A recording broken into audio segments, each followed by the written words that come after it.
What is up, everyone? Darkside Phil here, and welcome to the Hateful Truth video game review series, where I give you maximum truth and minimum bullshit regarding my personal experiences with the latest video game releases. And today we're going to talk about a game that, again, I've been asked a lot to do this review because it was a launch title for the Wii U. It's a game that a lot of people are wondering, is it a killer app? Is this the game you absolutely must buy if you're getting a Wii U? And that's your answer. No, I'm kidding. Excuse me. Is this game a must-buy? And it's one of the longest-running series of video games ever in history. One of the most, recognizable faces and names. New Super Mario Bros. U. And a lot of people saw this at E3 and they were like, it's Mario in HD. And then they saw some people using the Wii U gamepad and they were like, what is that? So, to clarify, John Rambo and I did a co-op playthrough of this game. And we actually did a completionist's playthrough, meaning we actually went through and got everything in the game. Every single star coin, we unlocked every stage, we did all the optional ways to get out of the stages, we unlocked all the secret star worlds and beat all of those. So we did absolutely everything there was to do in New Super Mario Bros. U. That being said, my opinions of the game are going to be based off of a co-op experience. I didn't play the game solo, therefore I don't know if it would be much harder or much easier to do it solo. And let me tell you, when you're playing New Super Mario Bros. U co-op, you have a couple options. First of all, you either have the option of one person controls Mario and the other person has the Wii U gamepad and is doing things on the screen to help them out, like create jumping platforms and doing stuff like that. Or you could do two-player co-op where one person plays as Mario, one person plays as Luigi or one of the Toads, and the two of you are traversing through the stages by together.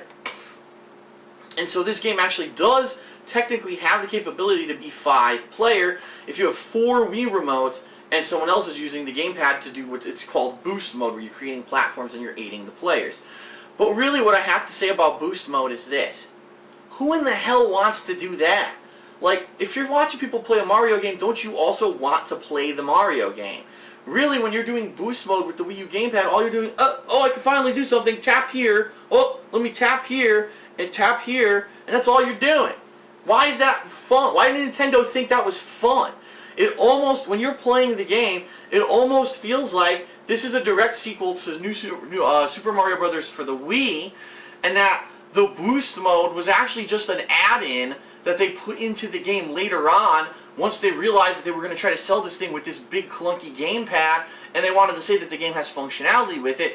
It's just not necessary. And to be honest, imagine if you're in a room with 5 people all playing this game and 4 people are all getting to play and they're jumping all over the screen and they're tossing each other and they're doing fun, crazy antics and they're having a blast, and here you are, the poor asshole, I get to tap a screen. You know, like, it's just so lopsided and not an even experience. And I don't know what Nintendo was thinking besides, let's sell a stupid peripheral that no one asked for. So I'm going to tell you right now, my honest opinion is that boost mode is a piece of shit. It doesn't add or detract from my review of the game. I'm going to review the game for what it is at its core. It's a Mario game. How does it fare as a Mario game? That's what people want to know. Not what gimmick bullshit can I do with my fucking gamepad. That's the dumbest thing ever. So my recommendation, when you go to play New Super Mario Bros. U, you take your gamepad and you fucking very gingerly place it somewhere where it won't get damaged, because remember, if you damage your gamepad, there's no way to buy another one. So very gingerly put it to the side, pick up a Wiimote, turn it sideways like a Nintendo D-pad, and just play the game and enjoy it that way, because that's really the core of the Mario experience, okay? So, it's Mario, okay? And I know what you're saying, oh, is it the same as all the others? Pretty much, yeah. I mean, Mario is what it is. You're going to have 8 worlds. Each world's going to have multiple levels inside of it. There's going to be ghost houses that have multiple secret exits. There's going to be fortresses where you have like mini bosses. There's going to be towers where you have each of the Koopa kids as a boss battle at the end. In between there's a couple actual throwback airship stages that are throwbacks to the original airship stages in Super Mario Bros. 3. There's going to be item houses that you unlock where you can get items that you can store and then you can use them between stages. There's going to be one-up houses where you play mini games to try to earn extra lives.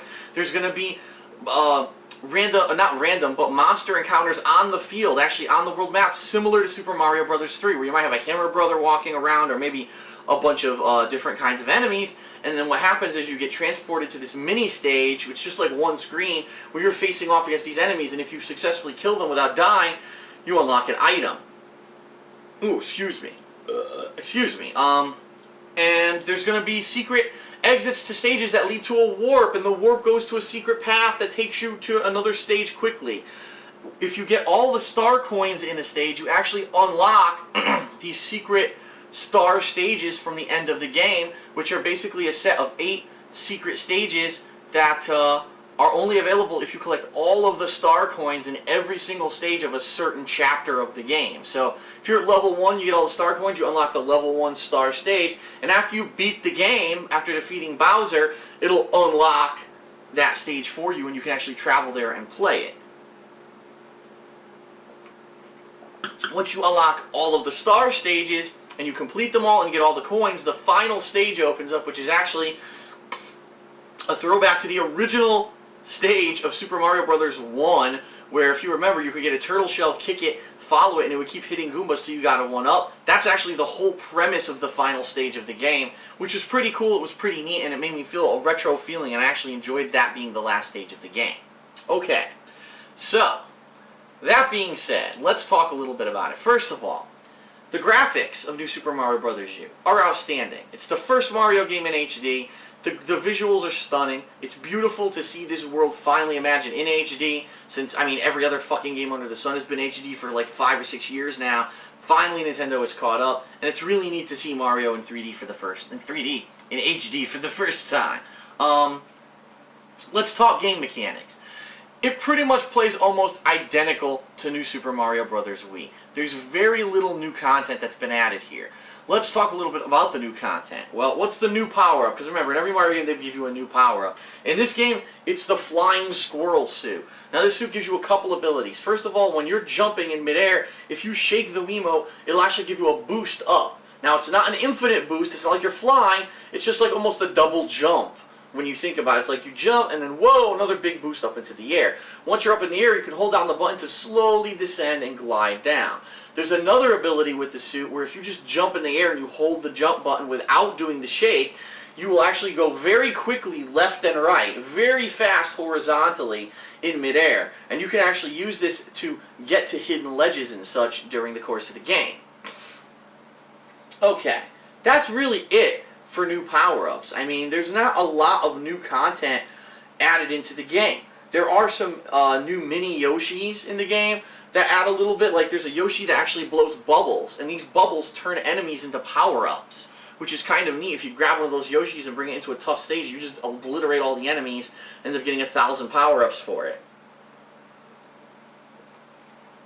Also, if you're holding a little Yoshi, it actually helps you to swim faster, so it almost makes you like an expert swimmer, which you might need in some of the tougher water stages of the game. There's some pretty neat boss battles, also some pretty boring ones. Like, what I was surprised at is when you beat some of the fortresses, there's the guy from Super Mario Bros. 3, that big turtle who just goes like this, is back as the boss of the fortresses, and he starts off literally just doing this, and you can just jump right on his fucking head and kill him easily. As the game progresses, he changes a little bit. Sometimes he'll jump high, and you have to dodge him once and then jump on his head. Later on, the magician shows up, and he actually transforms this guy with his magic wand, and he becomes big, and now it's a different kind of a fight.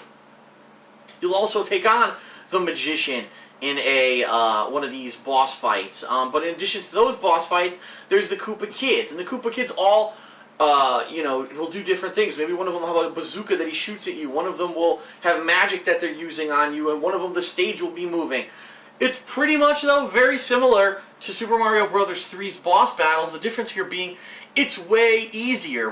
John and I, as we were playing this, really were never that challenged by the boss fights at all. In fact, if anything, we think the boss fights were pretty much pushovers compared to, some previous Super Mario boss fights that we fought growing up. And we were kind of disappointed in that regard. Why are the boss fights so easy? The gameplay is, like I said, very similar to New Super Mario Bros. Wii, but what I want to say is, again, we played this game co-op, and so there were some places where we were able to aid ourselves and actually it was kind of almost cheating. Like if there was a star coin way up here, one person could jump and boost the other person up and they could get the star coin. Now if you're solo, you can't do that. You have to find how you're really supposed to get that coin. Maybe there's a hidden block you were supposed to hit. Maybe you're supposed to have the squirrel suit and fly over to it. That's a possibility, and there were definitely parts of the game where we were able to find hidden stuff and do that because we were playing two-player co-op. So in some respects, two-player co-op makes the game a lot easier. By other respects, two-player co-op makes the game way harder. For example, there are some stages where the stage continuously moves and we were accidentally scrolling each other off the screen and killing each other. We were accidentally jumping on each other's heads by accident. We would jump into spikes or jump into an enemy, and it was just completely inadvertent, stuff that we weren't meaning to do. Now, keep in mind, they have retained the game mechanic from New Super Mario Bros. Wii that if any time you're about to die, you can hold down the A button and you encase yourself in a bubble. And this bubble allows you to float through the stage until you make contact with your partner, and then the bubble will pop and you'll get to be able to play again. You won't be helpless anymore. But you're completely invulnerable when you're in this bubble, and that could be a really cheap way to get out of deaths. And that's actually something that I have a gripe with this game. Because, you know, John Rambo and I were playing, and maybe we get to a tough part, and we'd be like, no, alright, one of us go in a bubble, the other person just beat it. And I was like, no, I don't really want to do that, because that's kind of cheating. Two people should be able to get through this. And, you know, John would be like, listen, Phil, it's a game mechanic. It's in the game. So why are you feeling bad about using something that's in the game? Just use what they put in it to beat the game. And I was like, I don't know, it kind of feels like cheating, because in a way you could just float through a bunch of shit while one guy does all the work. And there were a lot of times in the game when we kind of abused that mechanic, okay? The good news is you can't just use it to beat entire stages. One person has to legitimately beat every stage. Because if two people, or if all the players, per se, go into bubbles at once, excuse me, another burp coming, jeez. If all the people go into bubbles at once, they actually ends the stage and you all lose a life. So, and your power-ups that you had at the time, too. So it does not behoove you to try to cheat and you float through the stage unless you absolutely need to do it. But I still disagree with the game mechanic. I don't know why it's in it. I think maybe it was done because you might have one player who's way better than another, and if it's a bunch of kids playing, you don't want those kids to feel bad, and so you're like, alright, I'll just go in the bubble for now, I'll pass this, and we'll get to an easier part that we can all play together again. And that's kind of unfortunate, because that's really, it makes the game too easy if you abuse the bubble mechanic. Okay, so talking about the game itself and its stages, what I really liked, I liked the graphic design. I really thought it was a throwback to the older Marios, where you have different stages that are catered to different themes. One might be a water stage, one might be an ice stage, one might be a mountain stage, so everything's rocky, one might be a desert. And of course this game has all that. The game has all the typical Mario locales. You're going to see the return of a lot of classic Mario enemies, like the Lakitu, the Spiky, the Beetle, the Bullet Bill, the cactus dude from the desert who dances around. You know, all that stuff's in the game. And it's cool to like, oh wow, you call out when you see someone who, you know, one of these enemies that you recognize from previous Mario games. And what I could say is this, these stages are sufficiently creative. There are a lot of stages that were a lot of fun just to play through or to try to figure out. The ghost houses are challenging because you have to find the hidden exits in order to find warp zones and such, and they are very challenging to find all that hidden stuff. A lot of the times John and I had to replay them multiple times in order to find all the star coins and to get everything in those stages. And later on in the game, it does definitely up the difficulty a bit. Some of the later stages are a little bit on the harder side. The star stages in particular, some of those are very challenging. There was one or two that took us like half hour or more to beat. And that's what you expect if you're doing the secret challenging stage. You want it to be that difficult. So I have no complaints in that department.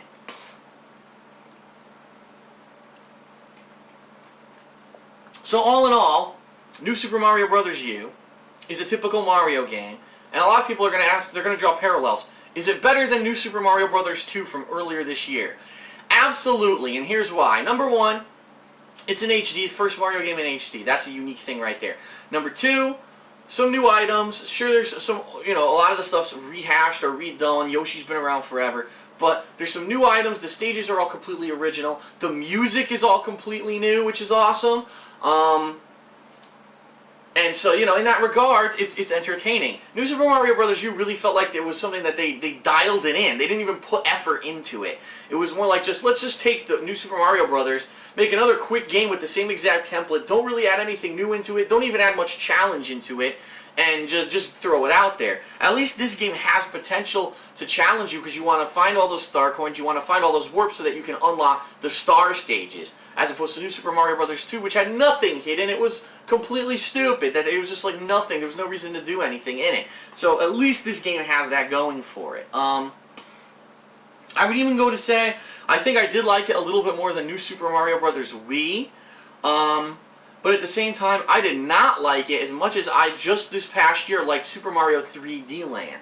Super Mario 3D Land, just to explain, if you haven't seen the review of it, because obviously there's no gameplay, it was a handheld game, has a full 8 stages just of regular difficulty stuff. Then after you beat the game, a whole new 8 stages open up that are basically more difficult versions of the original stages, some of which are very, very challenging. If you beat all of that and get all the coins in that, then you have to beat the whole game again with Luigi. Then you have to beat the whole game getting the top of every flag in the game to get the 1-up. If you do that, you unlock a super secret difficult stage that's like super challenging. It takes you hours to finally figure out how to beat it. But if you do, you feel so accomplished. Like, man, I just did all this additional content. And this game, you know, it doesn't have that. It does have an additional Star World with 8 extra stages, but it doesn't have as much content as Super Mario 3D Land. So we've had a year now with 3 Mario releases, and out of the 3, one of them had amazing amounts of content, one of them had a pretty decent amount of content, and then you have New Super Mario Bros. 2, which had not enough content. And you're like, what is going on with these Mario games? Why are they so inconsistent at this point? When you think Mario, you know what you're going to get gameplay-wise, but you should also know what you're going to get length-wise, and that's really where the discrepancy has been this past year. You have different Mario games that are all different lengths and different optional content, and it could be frustrating to figure out which is the one that you want to get. Now, the campaign of the game is about 12 hours long. Typical Mario game kind of length, okay? Now, there is a challenge mode with some challenge stages. I'm going to be honest with everyone. I played it like once. It's not anything to write home about. I never really care about those, oh, it's rush mode, oh, it's challenge mode. Like, that's not the main game. The main game is what it is. That's why people are buying it, not to fucking play some challenge stage. So whenever these games have those, I don't understand why people, oh, it's challenge stages. Who gives a fuck? You know what I mean? But it is important to mention, okay, outside of maybe the 12, 13 hours you're going to play this game to unlock all the stuff, you may go and play the challenge mode again. Or maybe you want to re-experience the game with the gamepad, if someone using the gamepad, so you can go through it with boost rush mode. I personally think it's a dumb thing to do, because it would probably make the game way too easy, and I don't think anyone would be entertained using the fucking gamepad to draw platforms or whatever. So in my personal opinion, I think that's a waste. But it is important to note, yes, it is possible to do that stuff. The only other thing that I want to mention is that every time that you beat a stage, if you collect all the star coins, or I believe there's certain criteria that you can get. If you do a certain criteria, you have the ability to write something or leave a message. And so you can leave something like, oh, that 3rd star coin's hard to find. You can actually type that out or hand write it and post it up, and then other people who are playing the game, if they're connected to the internet, will actually see those messages when they reach that stage. It's neat, but at the same time, is that really anything great to talk about? Wow, what a great feature. You can scribble nonsense.